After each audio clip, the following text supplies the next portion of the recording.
بسم اللہ الرحمن الرحیم۔ میرا نام فیضان الحق ہے اور ہم قرآن پاک ترجمہ اور تفسیر کے ساتھ پڑھ رہے ہیں۔ اس کے ہم نے 30ویں پارے سے سٹارٹ لیا تھا۔ اس کی 6ٹھی صورت ہم پڑھ رہے ہیں، سورہ مطففین۔ 15 آیت ہم اس کی پڑھ چکے ہیں، آج 16 آیت سے سٹارٹ کریں گے۔ بسم اللہ الرحمن الرحیم۔ ثم انہم لصال الجحیم، پھر انہیں جھونک دیا جائے گا جہنم میں۔ مطلب اس آیت سے بھی یہی ثابت ہوتا ہے کہ مذکورہ مرحلہ دوزخ میں داخلے سے پہلے کا ہے، یعنی دیدار الہی سے محروم رکھے جانے کا موقع میدان حشر میں ہی رہنما ہوگا۔ ثم یقال ھذا الذی کنتم بہ تکذبون، پھر ان سے کہا جائے گا یہ ہے وہ چیز جس کی تم تکذیب کیا کرتے تھے۔ دنیا میں تم لوگ جنت، دوزخ اور جزا و سزا کو بڑے شد و مد سے جھٹلایا کرتے تھے، اب دیکھ لو دوزخ اور اس کی سزائے حقیقت بن کر تمہارے سامنے آ گئی ہیں۔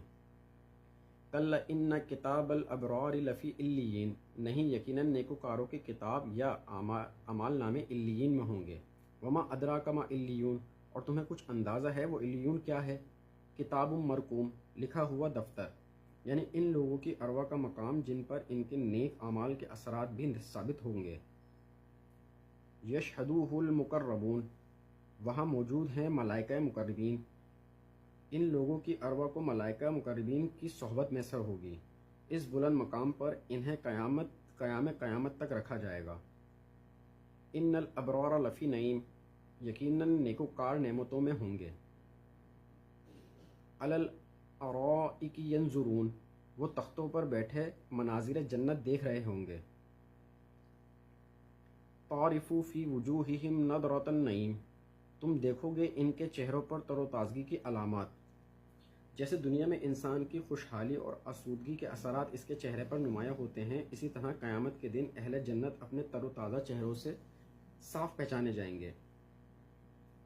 یسقون من رحیق مختوم، انہیں پلائی جائے گی خالص شراب جس پر مہر لگی ہوگی۔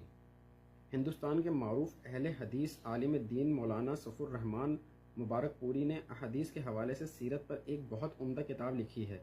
اس کتاب کا نام انہوں نے اس آیت سے اخذ کیا ہے۔ انہیں اس کتاب پر شاہ فیصل ایوارڈ بھی مل چکا ہے۔